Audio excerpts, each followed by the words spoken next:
I don't know if I can do this quick or not, but I have to tell you, I'm really confused by some people. Um, I don't understand. I still don't understand the hatred of Donald Trump. I just don't.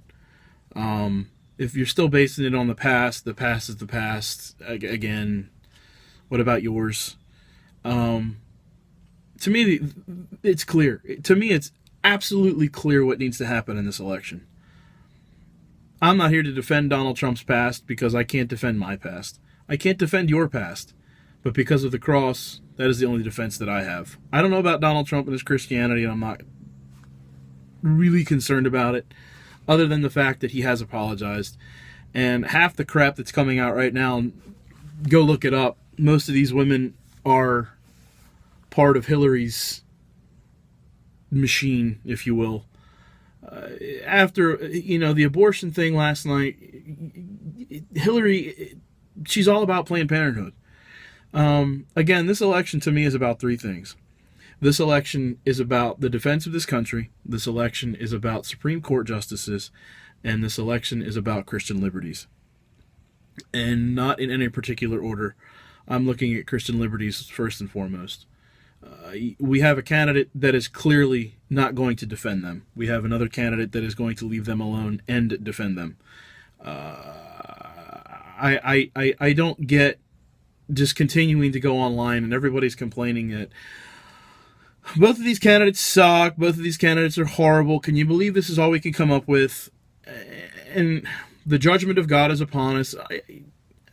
I'm tired of all those things. I just am. From pastors on down to the pew sitters. I'm tired of hearing that, well, we're going to get what we deserve. God's judgment is going to come or not. I'm sorry, but I don't want to bring God's judgment on us. I don't want to bring God's judgment on my family. My kids are innocent. Well, you know what I'm saying. But my 2-year-old is clueless. And I want to raise him in an environment kind of what I was raised in. Freely. And that's how I look at this election.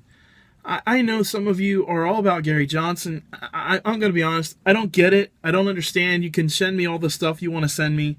I don't understand it. The guy's kind of crazy as far as I'm concerned. I'll talk about Donald Trump and how nuts he is. I just think Gary Johnson is he's nuts. Hillary Clinton is going to fundamentally continue to change this country just like Barack Hussein Obama has in the last 8 years. Just this mentality of you getting on here and coming up with cute little sayings and cute little cliches about Donald Trump and Hillary Clinton and how there's no difference. There is a clear difference between the two of them. That's just my opinion. And it's opinion of a lot of people that are afraid to speak out. At this point, I don't know how there is any clearer choice decision. Some of you are not going to vote. I can take up issue with that later.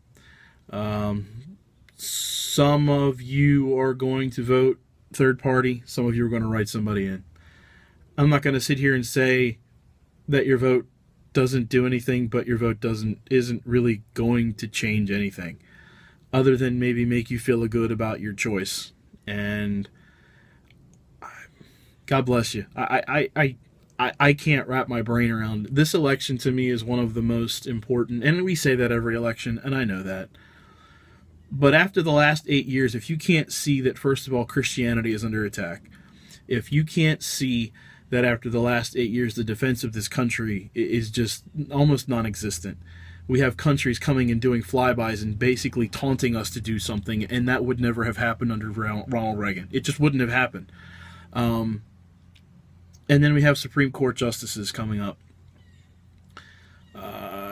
to protect the Constitution, to preserve the laws of this land, to change some things that have been written into law. 20,000 new laws that this president has written in because he's just bypassed Congress. I'm not saying they're going to detract all of those laws, but I think it's a good bet that things that don't need to be will not be. And that's how I just look at stuff. I see this election as being very clear. So I know everybody's going to do what they want. You can be mad at me.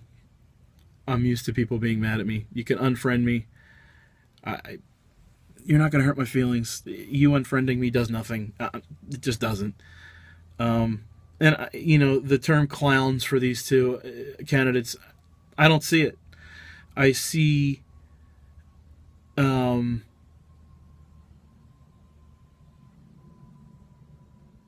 Hillary Clinton being a complete and utter criminal. She has admitted to nothing. She has not denied anything, which to me speaks volumes. The three things I just ask you to seriously consider. Some of you have already voted and you can't change your vote, and that's fine. But seriously consider the three things that I've talked about and what I continue to talk about. And someone posted something that if you can't vote for Donald Trump, then vote for his policies. That's what I'm saying. And I think that one candidate is clear to me that is going to help us preserve our nation and to preserve our freedoms and to preserve our Christian liberties. One wants to do away with the Constitution and do away with the First and Second Amendments until, as long as you agree with them, their agenda, you're good. But if you don't, you better watch out. There are 56 bodies around the Clintons. 56. That's dead bodies surrounding the Clintons and their decisions. I leave you with that. Hope you all have a good day. I still love you. Most of you.